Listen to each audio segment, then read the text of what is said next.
Shalom, Aleichem, peace be upon you, and welcome back to the broadcast. I'm Shawn. Today, we are looking at this week's Torah portion, which happens to be entitled Toldot. Let me give you the portion summary real quick. The sixth reading from the book of Genesis is named Toldot, which means generations.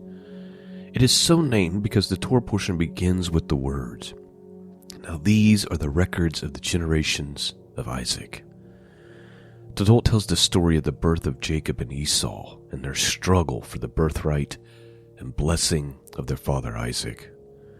We also learn about Isaac's trials and difficulties in the land of Canaan, and the portion concludes with Jacob's deception of Isaac in order to procure the family blessing. So, today's portion is one of my favorites. You've got the birth of Esau and Jacob, Esau selling his birthright. You got this whole scenario with Isaac and Abimelech. You have Esau taking these two Hittite wives, and then Jacob, quote unquote, stealing the blessing, which we'll talk about, and so forth. And then Esau then takes another wife from Ishmael's descendants, hoping to please his family that way. It's a mess. It is an absolute mess. But the reason why this is one of my favorite portions is because just from a spiritual perspective, there is so many lessons here, so many powerful lessons for us. And this whole story of Esau is extremely important. From a spiritual perspective, this selling of the birthright is massively important to take to heart. The other thing is, where you learn from this portion, or it's reiterated, or you really gather it from it, is that the things you speak have power. The things you say have power. Words have meaning. Oaths are very important and meaningful, which is why Jesus tells us, don't make these oaths. Just let your yes be yes and your no be no. Because when you make an oath, especially if you make an oath in the name of Jehovah, it's binding and it has consequences, as we can see from today's portion. So open up your hearts in the deepest way today, because there is much here to glean. It's Genesis chapter 25:19 through Genesis chapter 28 verse 9. I wish I had about 2 hours, but we got to knock this out in about 40 minutes. But I'm gonna really try to drive home at least a couple of the things that I think are really important. All right, that's enough of an introduction. Let's begin. I'm still reading from the Hallelujah Scriptures this morning.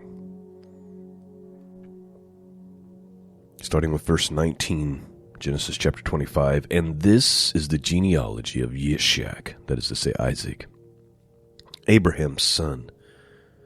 Abraham brought forth Yishak, and Yishak was 40 years old when he took Rivkah, that is to say Rebekah, as a wife, the daughter of Bethuel, the Aramean of Padam Aram, the sister of Laban, the Aramean. And Yishak prayed to Jehovah for his wife, because she was barren. And Jehovah answered his prayer, and Rivkah his wife conceived. And within her the children struggled together, and she said, "If all is right, why am I this way?" So she went to ask Jehovah.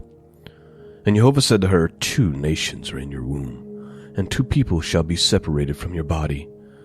And 1 people shall be stronger than the other, and the older shall serve the younger. Please note, this is important. Later on in the story, we're going to see this little deception by Jacob and Rivkah, by Rebekah. And some might look at it and say, oh, this is just, you might have some opinions about whether it's right or whether it's wrong. But I want you to remember, when we get to that part, that it is ordained by God himself. Because he's already telling Rebekah, while the two are still in her womb, the younger is my chosen one. The younger is the one that I choose. The older shall serve the younger. So Rivkah already has this prophecy in her heart. Verse 24. And when the days were filled for her to give birth, and see twins in her womb, and the first came out reddish all over like a hairy garment, so they called his name Esau.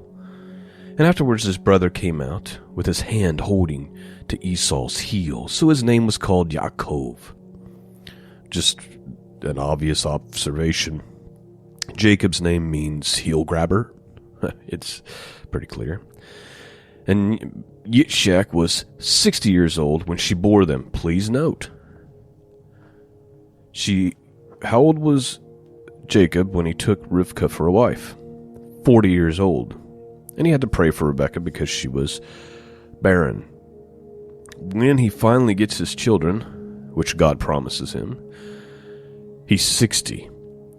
That's 20 years. Sometimes, my friends, you may feel like God is leading you in a direction or has made a promise to you in your heart, and it's been a while. And you're like, maybe I got it wrong. In most cases, it just takes a little longer than what we expect in our minds and in our hearts. God is not in a hurry. Esau waited 20 years. Think about Abraham and Sarah, how long they waited. To the point where when she's finally told, hey, it's going to happen in the next, 12 months, she laughs. Like, really? It's going to happen? 60 years old when she bore them. And the boys grew up, and Esau became a man, knowing how to hunt. A man of the field, while Yaakov was a complete man, dwelling in tents. And Yitzhak loved Esau because he ate of his wild game, but Rivkah loved Jacob. And Yaakov cooked a stew, and Esau came in from the field, and he was weary. And Esau said to Yaakov, please feed me with that same red stew, for I am weary. That is why his name is called Edom. But Yaakov said, sell me your birthright today. And Esau said, look, I'm going to die, so why should I have a birthright? Then Yaakov said, swear to me today. And he swore to him and sold his birthright to Yaakov. And Yaakov then gave Esau bread and stew of lentils.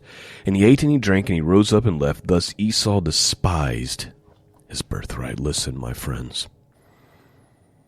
Jacob said, swear it. Your oaths matter. This is something that's not going to be undone, as Esau's going to find out very, very harshly. There's so many spiritual lessons here. Esau comes in. His birthright is a double portion. That's the tradition. We'll talk more about it when we go read the blessings here in a minute. He's hungry. He gives up his birthright because of some momentary fleshly need or desire. I'm hungry. I'm willing to give up the most valuable thing I have because I'm hungry right now. Think about the spiritual implications here. How many people, and I've seen it, my friends, I've seen people lose their careers, their families, their relationship with God to please the flesh in the moment. I've got this desire right now. I've got this need right now to feed the flesh. They throw it all away for soup. Their marriage, their families destroyed, household destroyed, because some fleshly need that they go fulfill with some strange person or somebody from work or the neighbor. That walk away from God because they're so ashamed of the sins that they've committed. They go back into the world, sacrificing everything, eternal consequences, to feed the flesh. This is Esau. He's profane. The book of Hebrews has a very clear description of this madness. If you go to chapter 12, verses 14 through 17, it says, "Follow peace with all men, and holiness, without which no man shall see the Lord." Remember the context here. This is about holiness. "Looking diligently, lest any man fail of the grace of God, lest any root of bitterness springing up trouble, and thereby many be defiled, lest there be any fornicator or profane person as Esau, who for one morsel of meat sold his birthright. For you know that afterwards he would have inherited the blessing. He was rejected, for he found no place for repentance, though he sought it carefully with tears." There's some things, my friends, that can't be undone. Esau wanted to repent, but it's too late. What's done is done. Take this very seriously. Take this to heart. Don't throw away your inheritance, your blessing, your family, your relationship with God. Don't throw it away for porridge. Let's continue on. "And there was a scarcity of food in the land because of the first scarcity of food, which was in the days of Abraham. And Yitzchak went to Abimelech, sovereign of the Pelishites in Gerar. And Jehovah appeared to him and said, 'Do not go down to Mitzrayim. Live in the land which I command you. Sojourn in this land, and I shall be with you and bless you. For I give you these lands to you and to your seed. And I shall establish the oath which I swore to Abraham your father. And I shall increase your seed like the stars of the Shemayim, and I shall give you all the lands to your seed. And in your seed all the nations of the earth shall be blessed. Because Abraham obeyed my voice, guarded my charge, my commands, my laws, and my Torah,'" that is to say, Torah. So please note, Jehovah appears to Isaac and says, "I made an oath, and it's going to be fulfilled because there's power in my words. I'm going to bless you and your seed, and you're going to sojourn in this land. And here's why. Your seed and the nations of the earth are going to be blessed. Why? Because Abraham did something. He obeyed my voice. He guarded my charge and my commands, my laws, and my Torah." Very interesting, because none of these things had been officially given, right? Because we don't get the Ten Commandments and the Torah until we get to Moses later. And yet, Abraham observed these things. I think there's a couple of things going on here. It could be simply talking about every time that God gave a commandment to Abraham, he was willing and obedient. Go sacrifice your son. He takes him up on the mountain. Leave your homeland and go to a land that I'll show you, and he obeys. Or it could be a situation like this, which I'm more inclined to believe, and that is when the Spirit of God is upon a person. It's almost like the law was written on their heart, and you just instinctively know what to do and how to behave because the Spirit of God is with you. Either way, actions matter. And Yitzchak dwelt in Gerar, and when the men of the place asked about his wife, he said, "She is my sister." For he was afraid to say, "She is my wife," lest the men of the place should kill me for Rivkah, because she is good looking. Same problem. Isaac's got the same problem that Abraham had, right? The problem every man wants to have until you find yourself in this situation, which is you have the most beautiful woman, most beautiful wife.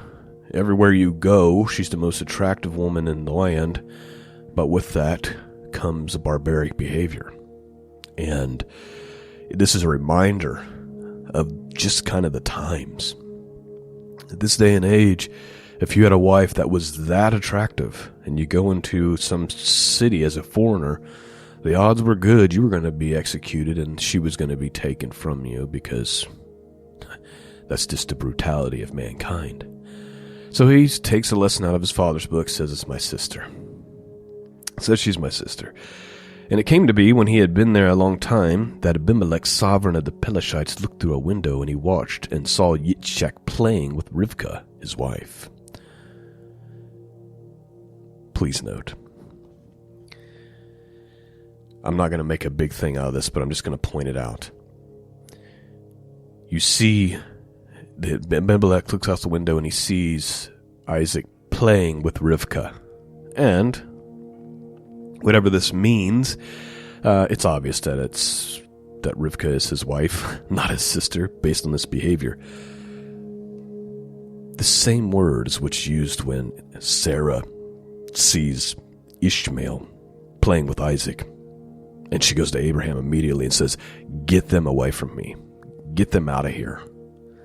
They're not, this child is not going to inherit with my child." Do you remember that story? Wasn't that long ago that we read that? Just something to make note of. So Abimelech called Yitzchak and said, "See, truly she is your wife. So how could you say she is my sister?" And Yitzchak said to him, "Because I said, lest I die on account of her." And Abimelech said, "What is this you have done to us? One of the people had almost lain with your wife, and you would have brought guilt upon us." And Abimelech commanded all his people, saying, "He who touches this man or his wife shall certainly be put to death." And Yitzchak sowed in the land and reaped in the same year 100-fold, and Jehovah blessed him. And the man grew great and went forward until he became very great. And he came to have possessions and flocks and possessions of herds and a great body of servants, and the Pelashites envied him. And the Pelashites had stopped up all the wells which his father's servants had dug in the days of Abraham his father, and filled them with dirt. And Abimelech said to Yitzchak, "Go away from us, for you are much mightier than we." And Yitzchak went from there and pitched his tent in the Wadi Gerar, and dwelt there. And Yitzchak dug again the wells of water which they had dug in the days of Abraham his father, for the Pelashites had stopped them up after the death of Abraham. And he called them by the names which his father had called them. But when Yitzchak's servants had dug in the wadi, they found a well of running water there. And the herdsmen of Gerar strove with Yitzchak, the herdsman, saying, "The water is ours." And he called the name of the well Esek, because they strove with him.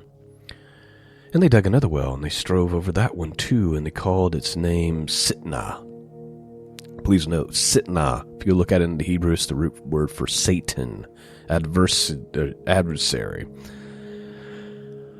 He's calling both of these by names like that. So you got Sitnah and Esek, which means strove.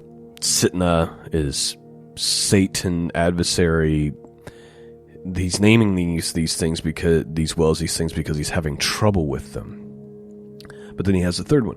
And he moved from there, and he dug another well, and he did not strive over it, and he called its name Rehoboth, and said, "For now Jehovah has made room for us, and the land shall bear fruit, and we shall bear fruit in the land." And from there he went up to Beersheba, and Jehovah appeared to him in the same night, and said, "I am Elohim of your father Abraham. Do not fear, for I am with you, and I shall bless you, and increase your seed for my servant Abraham's sake."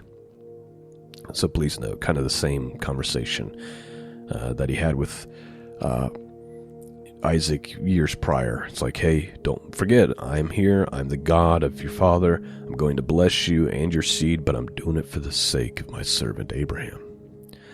And he built an altar there, and he called the name of Jehovah. He called on the name of Jehovah, and he pitched his tent there, and the servants of Yitzchak dug well there.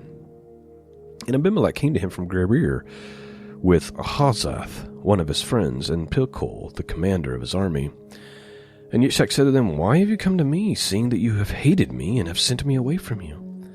But they said, "We have clearly seen that Jehovah is with you." And we said, "Please, let there be an oath between us and between you and us, and let us make a covenant with you." Please note, what did I say at the beginning of this portion? Oaths are important. And really, that's the theme of this portion, is it's just about an oath after an oath after an oath, and how it's binding. God's oath to Abraham, which he reminds Isaac of twice. This oath between Jacob and Esau. This oath between God and Rebekah, about which son would be what.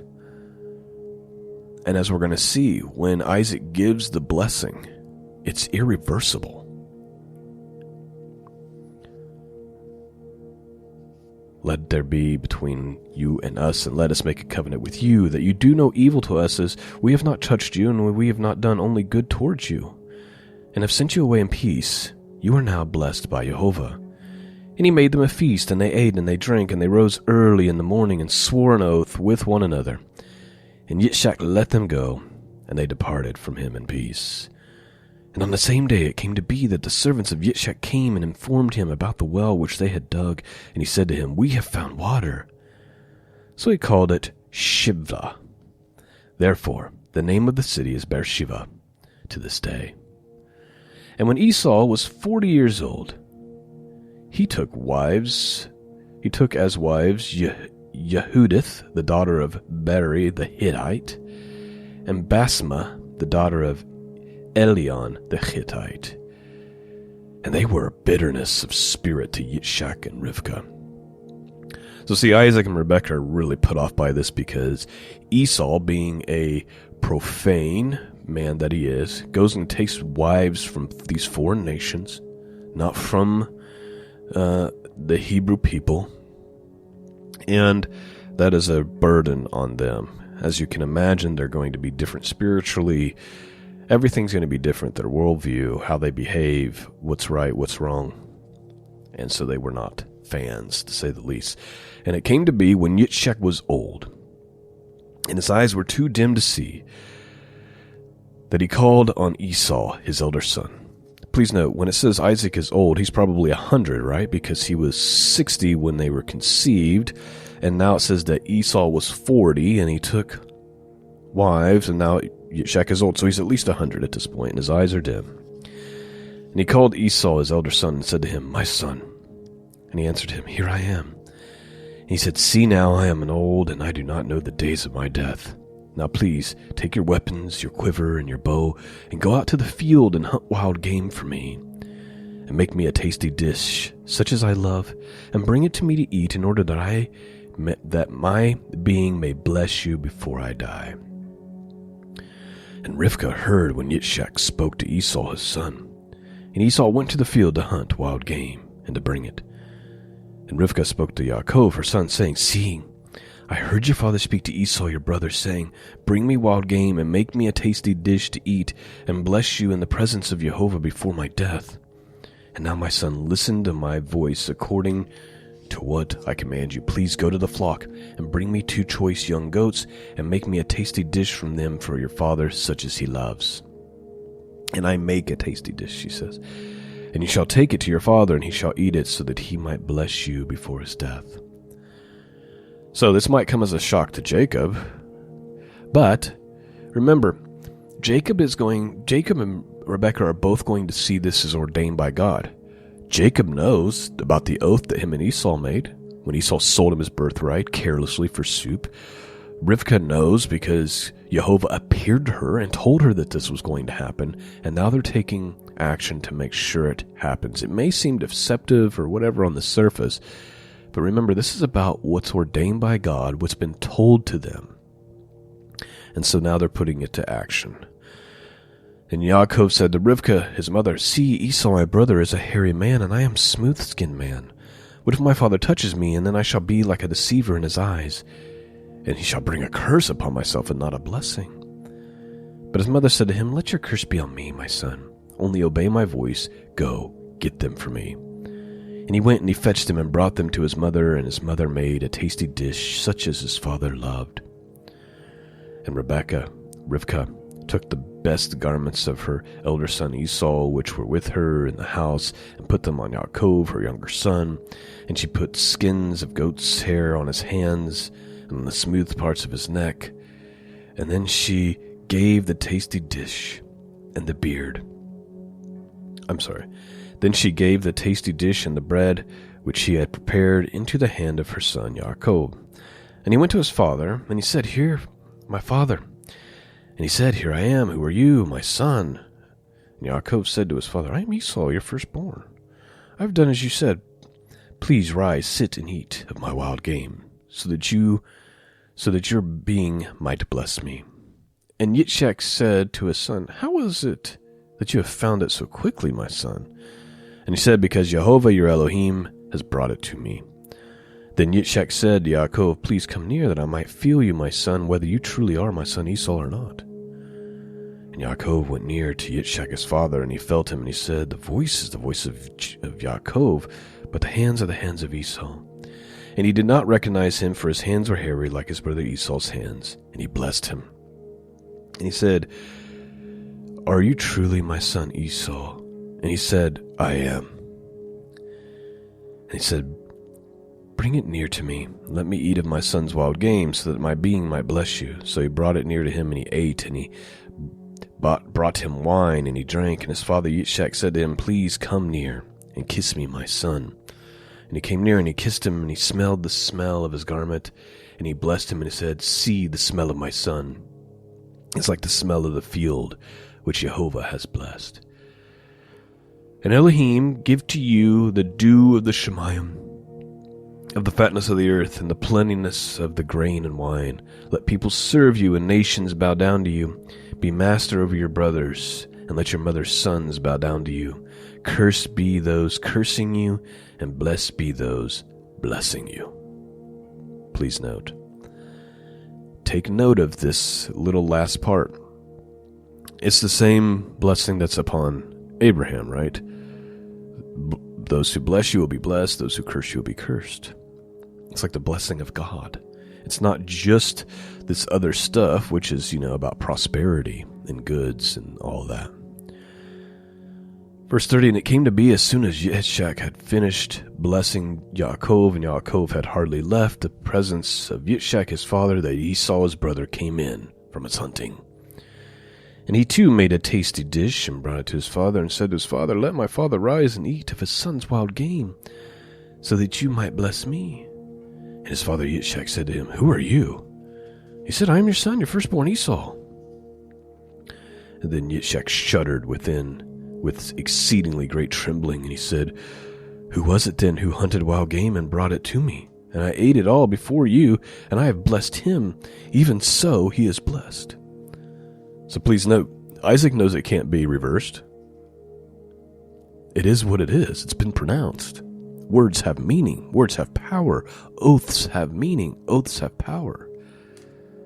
And when Esau heard the words of his father, he cried an exceedingly great and bitter cry. And he said to his father, Bless me too, O my father.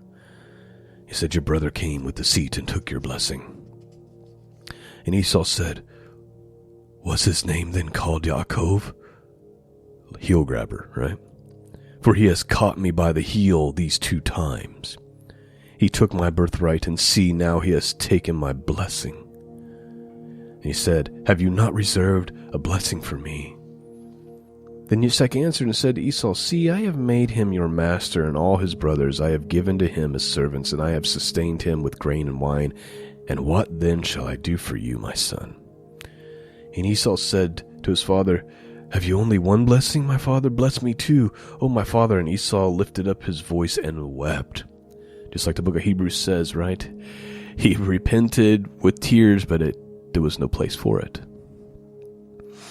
And Yitzchak his father answered and said to him, See, your dwelling is as the fatness of the earth, and above the dew of the Shemayim from above. See, same blessing as Jacob. And by your sword you are to live and serve your brothers, and it shall be with you to grow restless, that you shall break his yoke from your neck. You see, the Esau is going to be blessed with wealth. He's not going to have that thing that Jacob has.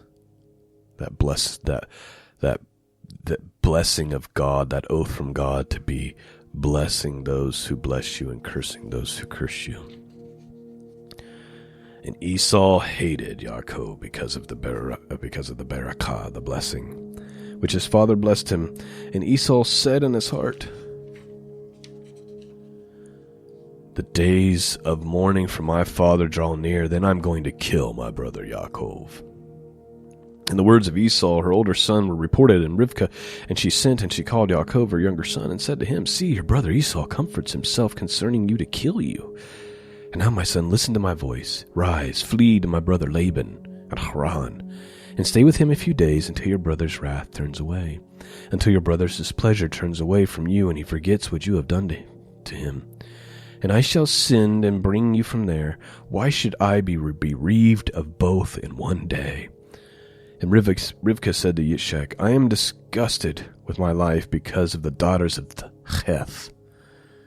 If Yaakov takes a wife from the daughters of Heth, like these two are the daughters of the land, what is my life to be?" So Rebekah goes to Isaac and is like, there's two problems. One, she's prepping him for the fact that she's going to send Jacob to Laban, her brother. But also she's tormented by the fact that her two daughters-in-laws are these pagan women. And she's telling Isaac, "I couldn't stomach it if this were to happen with Jacob as well." Verse 28. And Yitzchak called Yaakov and blessed him and commanded him and said to him, "Do not take a wife from the daughters of Canaan. Arise and go to Padam Aram to the house of Bethuel, your mother's father, and take a wife for yourself from there, from the daughters of Laban, your mother's brother. And El Shaddai bless you, and make you bear fruit and increase you, and you shall become an assembly of peoples, and give you the blessing of Abraham to you and to your seed with you, so that you inherit the land of your sojourners, which Elohim gave to Abraham." So please note, we're almost done. I just want to reiterate it. What is the real blessing that Jacob's getting that's different, that's double portioned? It's the blessing of Abraham, as we've seen reiterated twice now. So Yitzchak sent Yaakov away and went to Padam Aram to Laban the son of Bethuel, the Aramean, and the brother of Rivkah, the mother of Yaakov, and Esau. And Esau saw that Yitzchak had blessed Yaakov and sent him away to Padam Aram to take himself a wife from there, and that as he blessed him, he gave him a command saying, "Do not take a wife from the daughters of Canaan." And that Yaakov had obeyed his father and his mother and had gone to Padam Aram. So Esau saw that the daughters of Canaan did not please his father Yitzchak. And Esau went to Ishmael and took Mahalath, the daughter of Ishmael, Abraham's son, the sister of Nebaioth, to be his wife besides the wives that he had. And that is how the portion ends, my friends. Esau trying to undo some of the decisions, but it cannot be undone. He already married two pagan wives. Marrying a third wife from Ishmael, nonetheless, is not going to solve this problem. You sold your birthright. You despised it because you wanted to be a profane, adulterous person, a fornicator.